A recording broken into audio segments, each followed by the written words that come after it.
Elisa, thank you. Energy ministers from OPEC nations and Russia are meeting this week in Algiers, and the group dynamic is once again in a delicate balance as it weighs taking action. Saudi Arabia is now considering a production freeze, but Iran's oil minister says it's not the right time. It's a time OPEC members to exchange the views and may cook something for the next OPEC formal meeting. But is Iran ready to freeze production at current levels? No. You don't want to freeze production? At the current level, we are not ready to. You want to go to 4 million barrels a day? Yes. Joining us now from Houston is Edward Djerejian. He is the director of the Baker Institute for Public Policy at Rice University. He's also former chairman of Occidental Petroleum and a former U.S. ambassador to Israel, also to Syria. Thanks for joining us, Ambassador. Why would there be a freeze when the only likely beneficiaries would be U.S. shale producers? Well, I don't think the parties in the region, certainly Iran, as you've just had in your clip, intends to engage in a freeze. The Iranians are still working on a post-sanctions regime whereby they can get their production up to, as the minister said, 4 million barrels a day from 3.6. The Saudis have indicated the possibility of a freeze, but I think we have to underline the word possibility. I think the important thing in this flurry of news articles on the OPEC consultative meeting is just that. It's a consultative meeting. It's not a decision-making meeting. The good news, I think, is that the Iranians and the Saudis seem to be talking to one another, at least publicly, on the possibilities of a freeze sometime in the future. And I think that would be looking at the earliest date for the November OPEC meeting, the formal meeting of OPEC. Right, I was just going to ask, we do have a formal meeting in November. Is that a more likely scenario, or will the two parties wait and see what oil prices do between now and then before making a decision? You're absolutely right on that. I think we have to keep our eyes focused on the fundamentals of the oil and the energy market. There still is an abundance of supply on the market, and demand is not growing at this moment. I think the long term, in the real long term, I think demand for energy will grow. So I think the future long-term prospects of oil demand increasing are there. But at the current time, the supply-demand nexus is the critical factor in the decisions that are going to be made. You also mentioned that Saudi Arabia, in your news clip, is going into deficit financing and basically looking into budget cuts and subsidies being reduced or some eliminated for its citizens. This is a big deal in Saudi Arabia, where its citizens have been for decades really used to and dependent on handsome government subsidies. But the decision the Saudis made in 2014 to go for market share, and I believe the main impetus for that was really to capture and consolidate and grow their market share in Asia, especially China and countries in Asia. I don't think anyone, including the Saudis, realized how low the price of oil would go. And so they're under very severe fiscal budgetary constraints now.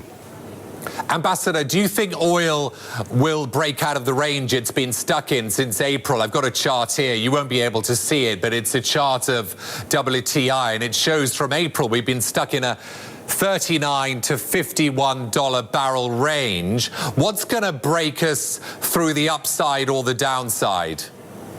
Well, again, I think it'll be a change in the fundamentals. I think if there is an increase in demand, and the OPEC countries, I believe, are now all maxed out in production. Some of them can increase a little more, but fundamentally, we have to have a balancing of the market forces for the price of oil to break through the range that you've indicated.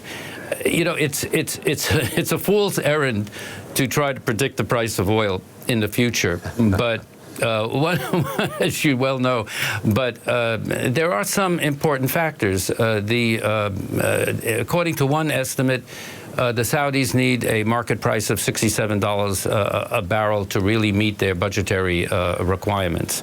There is a lot of speculation that over the next year, and I'm thinking 2016, latter half into 2017, the price of oil may go up to the $50, $60 range. Nobody really knows that, but that's the general assessment.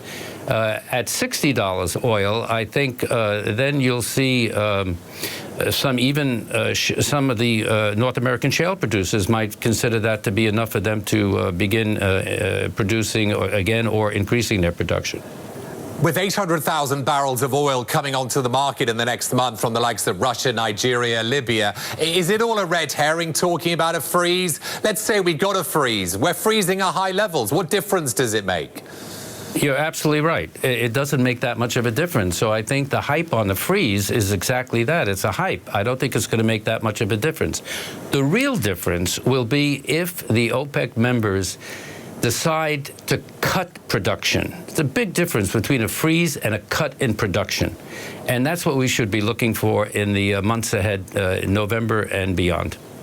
You know, these talks at some point have to be at least good, that people are coming together and speaking, but it also shows some, you know, the hands of the others, if you like. So Iran now sees that Saudi Arabia is perhaps hurting a little more than Iran realized, maybe. What does emanate from these kinds of informal talks? Are the players very good at withholding information?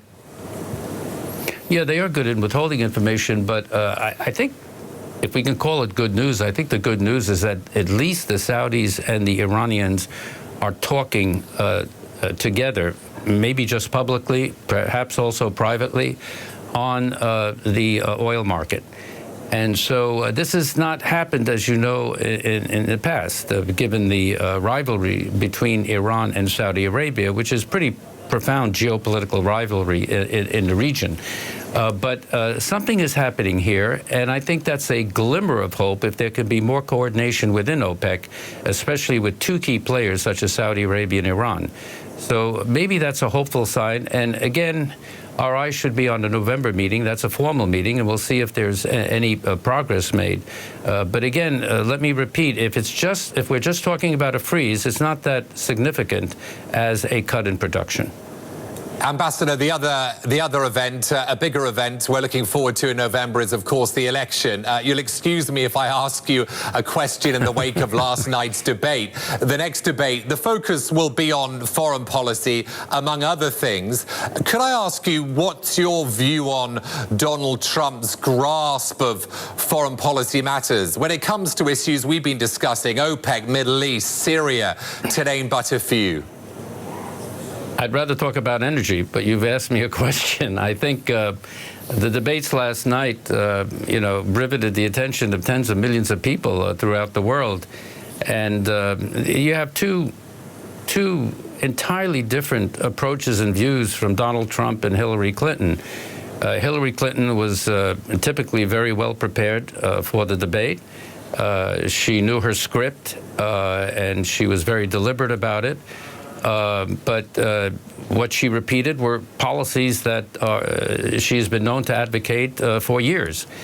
So Hillary Clinton did represent, I think, to the American people, if I can be bold enough to try to think about what the American people are thinking, the standard candidate, a prolongation of the Obama administration's policies. And Donald Trump tried again last night to feature himself as the agent of change, that politicians such as Hillary Clinton represent the status quo, and that's not working. And you had two different visions of America. Donald Trump saying there's a lot wrong in America, from the inner cities to foreign policy to mostly every aspect, infrastructure, and Hillary Clinton saying, yes, we have very serious problems, but America is great. And Donald Trump is saying, I'm going to make America great again. So all of this came out despite the frictions that occurred during the debate. There are two entirely different visions, and the jury is still out. God knows where the American people will come out on this. Ambassador, thank you for answering that question, especially when you came on just to talk about energy. We always appreciate your views. Edward Djerejian there, the director of the Baker Institute for Public Policy at Rice University. Right.